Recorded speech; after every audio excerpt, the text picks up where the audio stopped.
عہد نبوی میں مدینہ منورہ کی حکومت کو کمزور کرنے کی متعدد کوششیں کی گئی۔ ان میں بئر معونہ کا دردناک واقعہ بھی شامل ہے۔ یہ واقعہ 4 ہجری میں غزوہ احد کے بعد پیش آیا۔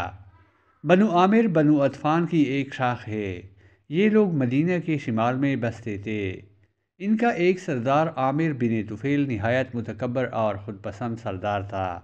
یہ پورے خطہ عرب کا بادشاہ بننے کا خواہش مند تھا، لیکن اب اس نے محسوس کر لیا تھا کہ وہ وقت بہت جلد آنے والا ہے جب محمد صلی اللہ علیہ وآلہ وسلم کو پورے عرب پر غلبہ اور اقتدار حاصل ہو جائے گا۔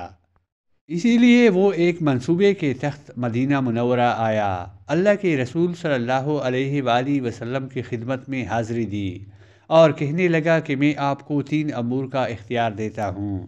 نمبر 1، دیہاتی علاقوں پر آپ کی اور شہری علاقوں پر میری حکومت ہوگی۔ نمبر 2، آپ کے بعد آپ کا خلیفہ اور جانشین بنوں گا۔ پھر اس نے دھمکی دیتے ہوئے کہا، اگر آپ نے میری بات نہ مانی تو بنو عطفان کے 1000 سرخ و زرد گھوڑوں اور 1000 اونٹنیوں کے ساتھ آپ سے لڑوں گا۔ اللہ کے رسول صلی اللہ علیہ وآلہ وسلم نے اس کے تمام مطالبات مسترد کر دیے۔ کچھ دن گزرے، اسی عامر بن طفیل کا چچا ابو برا عامر بن مالک مدینہ طیبہ آتا ہے۔ یہ شخص بڑا بہادر اور شجاع تھا۔ اس کا لقب برچیوں سے کھیلنے والا تھا۔ اس نے آپ صلی اللہ علیہ وآلہ وسلم کی خدمت میں ایک تحفہ بھی پیش کیا اور عقیدت کا اظہار بھی کیا۔ قارئین پر یہ بات معافی نہیں کہ اللہ کے رسول صلی اللہ علیہ وآلہ وسلم پوری انسانیت کے خیرخواہ اور ہمدرد تھے۔ انہوں نے عامر کو اسلام کی دعوت دی، جو اس نے قبول تو نہ کی مگر اس سے نفرت کا اظہار بھی نہ کیا۔ دوران گفتگو اس نے اللہ کے رسول صلی اللہ علیہ وآلہ وسلم کی خدمت میں عرض کیا، اگر آپ اپنے کچھ ساتھیوں کو اہل نجد کی طرف بھجوا دیں جو لوگوں کو اسلام کی دعوت دیں تو مجھے امید ہے کہ وہ اسلام قبول کر لیں گے۔ اللہ کے رسول صلی اللہ علیہ وآلہ وسلم نے جواب دیا، مجھے اپنے آدمیوں کے متعلق اہل نجد سے خدشہ ہے۔ ابو برا کہنے لگا، آپ اس کی فکر نہ کریں، میں ان کا حمایتی ہوں، آپ جسے چاہیں اہل نجد کی طرف بھیج دیں۔ بئر معونہ کا واقعہ اسلامی تاریخ کا نہایت اندوہناک واقعہ ہے۔ اللہ کے رسول صلی اللہ علیہ وآلہ وسلم پوری انسانیت کے رشد و ہدایت کے لیے نہایت حریص تھے۔ آپ کی سب سے بڑی خواہش یہی تھی کہ تمام لوگ جہنم میں جانے سے بچ جائیں اور راہ راست پر آ جائیں۔ چنانچہ آپ صلی اللہ علیہ وآلہ وسلم اس کے ساتھ 70 صحابہ کو روانہ فرماتے ہیں۔ یہ لوگ قرآن کریم پڑھنے پڑھانے والے اور قاری قرآن تھے۔ یہ قرآن نجد کی طرف روانہ ہوئے تو ان کو بڑی گرمجوشی کے ساتھ الوداع کیا گیا۔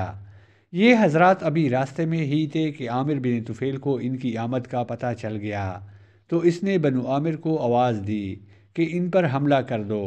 وہ کہنے لگے، چونکہ تمہارے چچا ابو برا نے ان کو پناہ دی ہے، اس لیے ہم ان پر حملہ نہیں کریں گے۔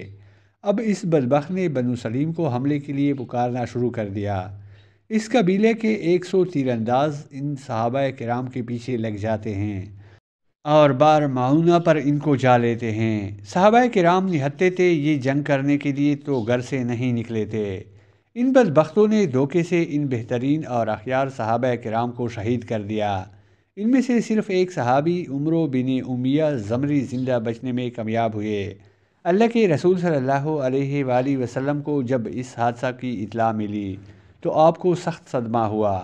اس صدمہ کی گہرائی کا اندازہ اس بات سے لگائیے کہ آپ 1 ماہ تک فجر کی نماز میں بنو سلیم پر قنوت نازلہ پڑھتے رہے اور ان مجرموں کے لیے بد دعا فرماتے رہے۔ سیدنا عبداللہ بن عباس رضی اللہ عنہما فرماتے ہیں، آپ صلی اللہ علیہ وآلہ وسلم 1 ماہ تک مسلسل ظہر، عصر، مغرب، عشاء اور فجر کی نمازوں میں قنوت نازلہ پڑھتے رہے۔ ہر نماز کی آخری رکعت میں جب سمع اللہ لمن حمدہ کہتے تو بنو سلیم کے قبائل رعل، ذکوان وغیرہ کے خلاف بد دعا کرتے اور مقتدی اس پر آمین کہتے۔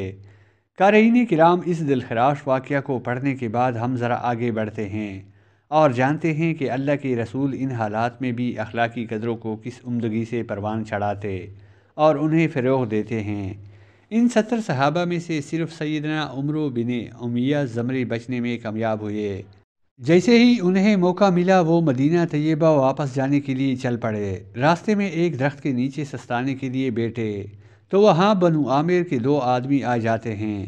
ان کے پاس رسول صلی اللہ علیہ وآلہ وسلم کا دیا ہوا امان نامہ موجود تھا، جس کا عمرو بن امیہ زمری کو علم نہ تھا۔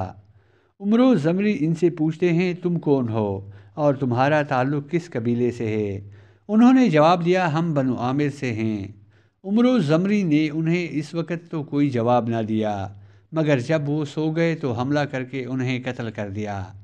ان کے اپنے خیال کے مطابق انہوں نے ان دونوں کو قتل کر کے بنو عامر سے صحابہ کرام کے قتل کا بدلہ لے لیا تھا۔ عمرو بن امیہ زمری جب مدینہ پہنچے تو اللہ کے رسول صلی اللہ علیہ وآلہ وسلم کو اس سارے حادثے اور ان 2 آدمیوں کے قتل کی تفصیل سے آگاہ کیا۔ جب آپ کو بتایا کہ میں بنو عامر کے 2 آدمیوں کو بھی قتل کر کے آیا ہوں، تو آپ صلی اللہ علیہ وآلہ وسلم نے ارشاد فرمایا تم نے ان 2 آدمیوں کا ناجائز قتل کیا ہے، وہ ہماری امان میں تھے، تمہیں ان کا قتل کا کوئی حق نہ تھا، لہٰذا میں ان کے ورثاء کو ان کی دیت ضرور ادا کروں گا۔ ہمارے پیارے رسول صلی اللہ علیہ وآلہ وسلم کا کردار و اخلاق کتنا بلند ہے کہ بنو عامر کے ان دونوں آدمیوں کی دیت ادا کر رہے ہیں۔ بلا شبہ ان دونوں کو آپ صلی اللہ علیہ وآلہ وسلم کی طرف سے امان مل چکی تھی۔ عمرو بن امیہ زمری کو اس کا علم نہ تھا، اس لیے انہوں نے دونوں کو قتل کر دیا۔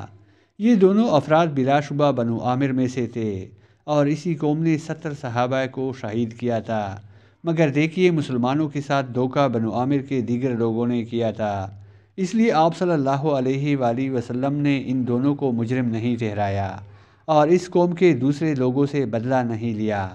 یہ ایفائے عہد کی بلند ترین مثال اور اعلیٰ اخلاق کا بہترین نمونہ ہے۔ یہ بھی ممکن تھا کہ اللہ کے رسول عمرو بن امیہ کے اس اقدام قتل کو شہداء کے انتقام کا ایک حصہ قرار دیتے، کیونکہ مجرموں اور ظلم و ستم کرنے والوں سے ایسا سلوک روا رکھا جاتا ہے، مگر اللہ کے رسول صلی اللہ علیہ وآلہ وسلم کا یہ عدل و انصاف تھا، یہ آپ کا اعلیٰ اخلاق تھا کہ آپ نے کسی قوم کے کچھ لوگوں کے ظلم و ستم کو دیگر بے گناہ افراد کے کھاتے میں ڈال کر انہیں مجرم نہیں ٹھہرایا۔ اسلام کی روشن و اعلیٰ تعلیمات ہی نے مسلمانوں کے اس قدر بلند اخلاق کی رہنمائی فرمائی ہے۔ یہ بات ذہن میں رہے کہ اس نوعیت کے عفو درگزر اور بدلہ نہ لینے کی مثالیں تاریخ میں حال ہی ملتی ہیں۔